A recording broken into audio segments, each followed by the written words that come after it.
Hello दोस्तों, मेरा नाम अविनाश। स्वागत है आपका ऑनलाइन स्टडी फील्ड में। तो आज हम बात करने वाले हैं पार्ट तीसरे, जिसका नाम है संपूर्ण क्रांति के सारे ऑब्जेक्टिव क्वेश्चंस की। तो चलिए, तो यहाँ पे हमारा पहला ऑब्जेक्टिव है जयप्रकाश नारायण रचित पाठ का नाम क्या है।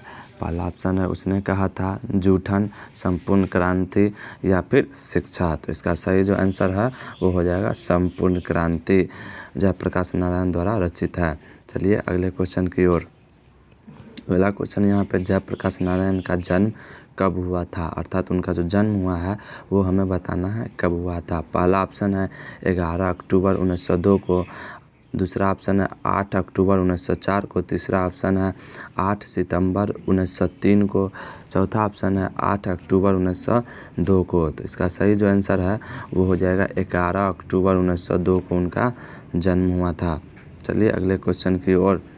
अगला क्वेश्चन है जयप्रकाश नारायण के बचपन का क्या नाम था, अर्थात उनको बचपन में क्या कह के संबोधित किया जाता था।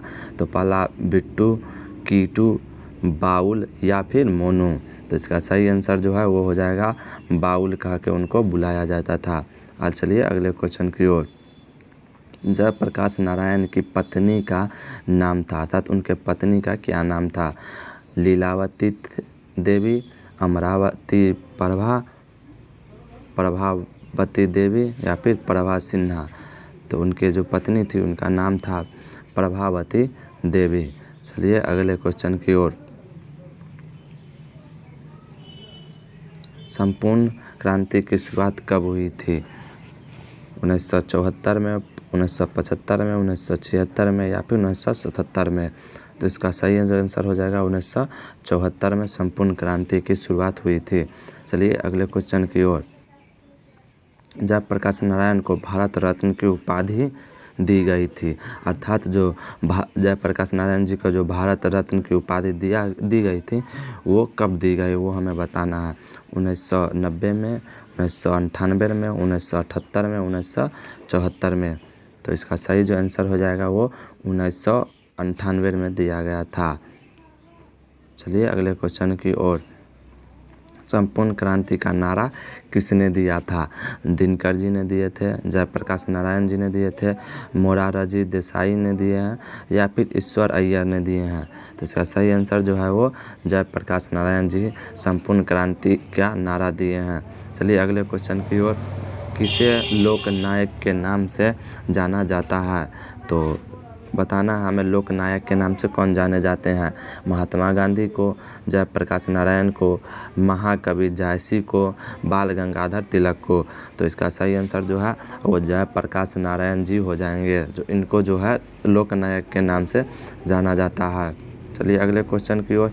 अगला क्वेश्चन है यहाँ पे, किसने कहा था अभी ना जाने कितने मीलों इस देश की जनता को जाना है। पहला है महात्मा गांधी, दूसरा ऑप्शन है डॉक्टर राजेंद्र प्रसाद, तीसरा ऑप्शन है जवाहरलाल नेहरू और चौथा ऑप्शन है लाल बहादुर शास्त्री। तो इसका सही आंसर जो है वो जवाहरलाल नेहरू जी ने कहे थे, जो अभी ना जाने कितने मीलों इस देश की जनता को जाना है। तो चलिए अगले क्वेश्चन की ओर। अगला क्वेश्चन है यहाँ पे, किस अस्पताल में दिनकर का निधन हुआ था, अर्थात दिनकर जी का निधन जो है किस अस्पताल में हुआ था। अपोलो अस्पताल में, श्री राम नर्सिंग होम में, PMCH पटना में या फिर वेलिंगटन नर्सिंग होम में। तो इसका सही आंसर जो है वो वेलिंगटन नर्सिंग होम हो जाएगा। चलिए अगले क्वेश्चन की ओर। अगला क्वेश्चन है यहाँ पे, जयप्रकाश नारायण को किसका दलाल कहा जाता था, अर्थात जो उनको जो है कौन सा देश का दलाल कहा जाता था। रूस का दलाल, ब्रिटेन का दलाल, जापान का दलाल या फिर अमेरिका का दलाल। तो वो जो इसका सही आंसर हो जाएगा वो अमेरिका का दलाल थे। चलिए अगले क्वेश्चन की ओर। जयप्रकाश नारायण के स्वास्थ्य पर निगरानी रखने वाले डॉक्टर का नाम था, अर्थात उनके स्वास्थ्य पर जो निगरानी रखता था वो डॉक्टर का क्या नाम था। Doctor Rahman, doctor Irfan, doctor मकबूल या फिर डॉक्टर एजाज। तो इसका सही आंसर जो है वो हो जाएगा डॉक्टर रहमान। चलिए अगले क्वेश्चन की ओर। अगला क्वेश्चन है यहाँ पे, जयप्रकाश नारायण जी को किसका भाषण सुनकर अमेरिका जाने की प्रेरणा मिली थी? तो ऑप्शन है यहाँ पे स्वामी रामतीर्थ से प्रेरणा मिली थी, स्वामी सत्यदेव से मिली थी, स्वामी विवेकानंद से या फिर स्वामी सहजानंद से। तो इसका सही जो आंसर है वो हो जाएगा, इसका जो सही आंसर है वो हो जाएगा स्वामी सत्यदेव से जो है उनको प्रेरणा मिली थी, अमेरिका जाने की प्रेरणा मिली थी अमेरिका के लिए। तो चलिए अगले क्वेश्चन की ओर। अगला क्वेश्चन यहाँ पे फ्री प्रेस के मालिक कौन थे, अर्थात हमको बताना है फ्री प्रेस का मालिक कौन थे। तो यहाँ पे ऑप्शन आत्मानंद जी, शिवानंद गोस्वामी, सदानंद जी या फिर शारदानंद गुप्त। तो इसका जो सही आंसर है वो हो जाएगा सदानंद जी, जो फ्री प्रेस के मालिक थे। चलिए अगले क्वेश्चन की ओर। अगला क्वेश्चन है ब्रेन ऑफ बॉम्बे किसे कहा जाता है? मुंबई को बॉम्बे लिखा जाता था। तो इसका ऑप्शन है उमाशंकर दीक्षित को, शीला दीक्षित को, सुरेंद्र दीक्षित को या फिर हृदय नारायण दीक्षित को। तो इसका सही आंसर जो है वो हो जाएगा उमाशंकर दीक्षित को जो है ब्रेन ऑफ मुंबई कहा जाता था। चलिए अगले क्वेश्चन की ओर। जयप्रकाश नारायण ने आईएससी की परीक्षा कहाँ से पास की थी, बताना है। जो आईएससी की परीक्षा कहाँ से पास की थी? पहला ऑप्शन है पटना कॉलेज से, पटना साइंस कॉलेज से, हिंदू विश्वविद्यालय से या फिर बिहार विद्यापीठ से। तो वो जो थे वो बिहार विद्यापीठ से किए थे, किसका? आईएससी का परीक्षा पास किए थे। चलिए अगले क्वेश्चन की ओर। लेनिन की मृत्यु कब हुई थी? तो लेनिन का जो मृत्यु हुई थी वो 1925, 1932, 1938 या फिर 1924 बताना है। तो इसका सही आंसर जो है 1924 हो जाएगा। और चलिए अगले क्वेश्चन की ओर। जयप्रकाश जी मार्क्सवादी कब बने? अर्थात ये जो थे जयप्रकाश नारायण जी वो मार्क्सवादी कब बने? 1928 को, 1927 को, 1938 को या 1924 को। तो इसका सही आंसर जो है 1924 हो जाएगा, क्योंकि लेनिन की मृत्यु जब हुई थी उसी के बाद जयप्रकाश नारायण जी जो है मार्क्सवादी बने थे। चलिए अगले क्वेश्चन की ओर। फणीश्वर रेणु की पुस्तक है, अर्थात बताना है फणीश्वर रेणु की जो पुस्तक है वो कौन है? पहला सत्यकाम, कुरुक्षेत्र, उस जनपद का कवि हूँ या फिर मैला आंचल। तो इसका सही आंसर जो है वो हो जाएगा मैला आंचल, जो है फणीश्वर रेणु के द्वारा लिखा गया है। चलिए अगले क्वेश्चन की ओर। अगला क्वेश्चन है 1974 में बिहार प्रदेश के मुख्यमंत्री कौन थे? कृष्ण वल्लभ सहाय, अब्दुल गफूर, अनुग्रह नारायण सिंह या फिर महामाया प्रसाद। तो इसका सही आंसर जो है वो हो जाएगा अब्दुल गफूर, जो थे 1974 में बिहार के मुख्यमंत्री थे। चलिए अगले क्वेश्चन की ओर। अगला क्वेश्चन है रिकंस्ट्रक्शन ऑफ इंडियन पॉलिटी किसकी रचना है? तो पहला ऑप्शन है जवाहरलाल नेहरू की, राम मनोहर लोहिया की, मदन मोहन मालवीय की या फिर जयप्रकाश नारायण की। तो इसका सही आंसर जो है वो हो जाएगा जयप्रकाश नारायण जी के द्वारा जो है यह रचना की गई है। चलिए अगले क्वेश्चन की ओर। अगला क्वेश्चन है प्रजा सोसाइटी पार्टी का गठन कब हुआ था? तो 1952 में, 1949 में, 1947 में या फिर 1962 में। तो प्रजा पार्टी का जो गठन हुआ था वो 1952 ईस्वी में हुआ था। चलिए अगले क्वेश्चन की ओर। अगला क्वेश्चन यहाँ पे उर्वशी किसकी रचना है? रामधारी सिंह दिनकर जी के द्वारा रचा गया है, मोहनलाल महतो वियोगी के द्वारा लिखा गया या फिर सुमित्रा नंदन पंत के द्वारा लिखा गया या फिर जयप्रकाश नारायण जयशंकर प्रसाद के द्वारा लिखा गया है। तो इसका सही आंसर जो है उर्वशी जो है रामधारी सिंह दिनकर जी के द्वारा लिखा गया है। चलिए अगले क्वेश्चन की ओर। अगला क्वेश्चन है यहाँ पे माटी की मूर्ति रचना किसकी है वो बताना है हमें। तो रामधारी सिंह दिनकर के द्वारा लिखा गया है, राम वृक्ष बेनीपुरी, गजानंद माधव मुक्तिबोध या फिर आरसी प्रसाद सिंह। तो इसका सही आंसर जो है वो हो जाएगा राम वृक्ष बेनीपुरी। चलिए अगले क्वेश्चन की ओर। दिनकर जी किस लिए प्रसिद्ध हैं, अर्थात दिनकर जी को बताना है वो क्यों प्रसिद्ध है। साहित्यिक रचना के लिए, संगीत के लिए, मूर्ति निर्माण के लिए या फिर उपन्यास लेखन के लिए। तो इसका सही आंसर जो है वो साहित्यिक रचना के लिए जो है वो बहुत प्रसिद्ध है। चलिए अगले क्वेश्चन की ओर। अगला क्वेश्चन है, जयप्रकाश नारायण को भारत की जनता किस नाम से याद करती है। पहला ऑप्शन है यहाँ पे समाज नायक, देश नायक, लोक नायक या फिर जन नायक। तो इसका सही आंसर जो है वो लोक नायक के रूप में जो है भारत की जनता जयप्रकाश नारायण जी को याद करते हैं। चलिए अगले क्वेश्चन की ओर। अगला क्वेश्चन है, जयप्रकाश नारायण ने संपूर्ण क्रांति वाला ऐतिहासिक भाषण कहाँ और कब दिया था। तो ऑप्शंस देखते हैं। इलाहाबाद में 5 जून 1977 को, रांची में 5 जून 1975 को, जमशेदपुर में 5 जून 1973 को या फिर पटना में 5 जून 1974 को। तो आई होप ये क्वेश्चन तो आप लोगों को अच्छे से पता होगा। तो इसका आंसर है पटना में 5 जून 1974 को। अगला क्वेश्चन है यहाँ पे संपूर्ण क्रांति क्या है। तो चलिए इसके ऑप्शन को देखते हैं। निबंध है, भाषण है, कहानी है या फिर इनमें से कोई नहीं है। तो इसका सही आंसर जो है वो हो जाएगा भाषण। संपूर्ण क्रांति जो है भाषण है। चलिए अगले क्वेश्चन की ओर।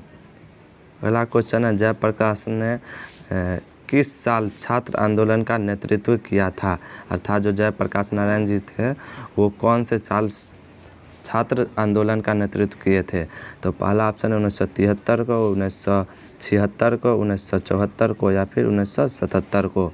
तो इसका सही आंसर जो है हो जाएगा 1974 को। चलिए अगले क्वेश्चन की ओर। अगला क्वेश्चन है, जयप्रकाश नारायण के पिताजी का क्या नाम था, अर्थात उनके पिताजी का नाम बताना है। पहला दीन दयाल, हर्षु दयाल, राम दयाल या सर्वेश दयाल। तो इसका सही आंसर जो है वो हो जाएगा हर्षु दयाल उनके पिताजी का नाम था। चलिए अगले क्वेश्चन की ओर। अगला क्वेश्चन यहाँ पे संपूर्ण क्रांति किसकी देन है। तो ये जो संपूर्ण क्रांति है वो देन है राम मनोहर लोहिया की, डॉक्टर अंबेडकर की या फिर कर्पूरी ठाकुर की या फिर जयप्रकाश नारायण की। तो इसका सही जो आंसर है वो जयप्रकाश नारायण जी के द्वारा ये जो दिया गया है। चलिए अगले क्वेश्चन की ओर। अगला क्वेश्चन है, संपूर्ण क्रांति पाठ में दिया गया भाषण किसका है। तो जयप्रकाश नारायण का, रामधारी सिंह दिनकर का, भगत सिंह का या फिर इनमें से किसी का नहीं है। तो इसका सही आंसर जो है वो हो जाएगा जयप्रकाश नारायण जी का दिया गया है। चलिए अगले क्वेश्चन की ओर। अगला क्वेश्चन है यहाँ पे, जयप्रकाश नारायण का जन्म कहाँ हुआ था, अर्थात उनका जन्म स्थान बताना है। राघोपुर दियारा, सिताब दियारा, बलिया या फिर छपरा। तो इसका सही आंसर जो है वो हो जाएगा सिताब दियारा में उनका जन्म हुआ था। चलिए अगले क्वेश्चन की ओर। 1974 में छात्र आंदोलन का नेतृत्व किसने किया था। तो अब चलिए ऑप्शन देखते हैं। जॉर्ज फर्नांडिस ने, देवीलाल ने, कर्पूरी ठाकुर ने या फिर जयप्रकाश नारायण ने। तो इसका सही जो आंसर है वो हो जाएगा जयप्रकाश नारायण जी ने छात्र आंदोलन का नेतृत्व किए थे। चलिए अगले क्वेश्चन की ओर। जयप्रकाश नारायण को समाज सेवा के लिए किस पुस्तक से सम्मानित किया गया था। तो आपको बताना है। पहला है अर्जुन पुरस्कार, नोबेल पुरस्कार, मैग्सेसे सम्मान या फिर गांधी सम्मान।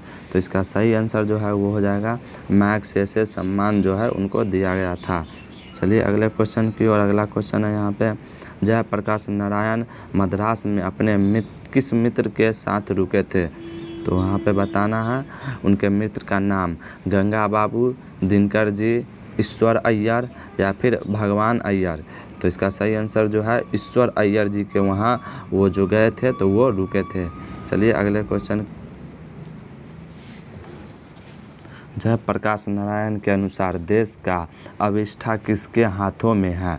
तो नेताओं के हाथों में है, नई पीढ़ी के हाथों में है, पुरानी पीढ़ी के हाथों में है या फिर पूंजीपतियों के हाथों में है। तो इसका सही आंसर जो है वो हो जाएगा नई पीढ़ी के हाथ में है। चलिए अगले क्वेश्चन की ओर। पहला क्वेश्चन है यहाँ पे, दिनकर जी को किसके घर पर दिल का दौरा पड़ा था। चलिए तो इसके आंसर देखते हैं। रामनाथ जी गोयनाका के यहाँ, गंगा बाबू के यहाँ, जयप्रकाश नारायण के यहाँ या फिर ईश्वर अय्यर के यहाँ। तो इसका सही आंसर है वो हो जाएगा रामनाथ जी गोयनाका के यहाँ। चलिए अगले क्वेश्चन की ओर। अगला क्वेश्चन है यहाँ पे, जयप्रकाश नारायण ने बिहार विद्यापीठ में कौन सी परीक्षा दी थी। मैट्रिक की, हार की, आईएससी की, बीए की या फिर इनमें से कोई नहीं। तो इसका सही आंसर जो है वो हो जाएगा आईएससी की दिए थे। चलिए अगले क्वेश्चन की ओर। अगला क्वेश्चन है यहाँ पे, जयप्रकाश नारायण किस मित्रता को ठोस मानते थे। पुराने ज़माने के, नए ज़माने के या फिर अंडरग्राउंड ज़माने के या फिर इनमें से कोई नहीं। तो इसका सही आंसर जो है वो हो जाएगा अंडरग्राउंड ज़माने की जो मित्रता थे उनको ठोस मानते थे। चलिए अगले क्वेश्चन की ओर। जयप्रकाश नारायण किसको भाई कहते थे। आपको बताना वो किसको भाई कहते थे।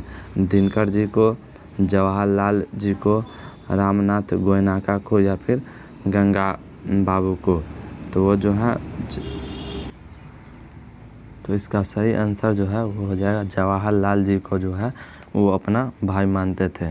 चलिए अगले क्वेश्चन की ओर। अगला क्वेश्चन यहाँ पे, पुलिस के बड़े उत्तराधिकारी के किसके मुंह से सुना था कि जयप्रकाश नारायण नहीं होते तो बिहार जल गया होता। और इस क्वेश्चन का जवाब आपको कमेंट सेक्शन में देना होगा और ये मैं आपके लिए छोड़ रहा हूँ।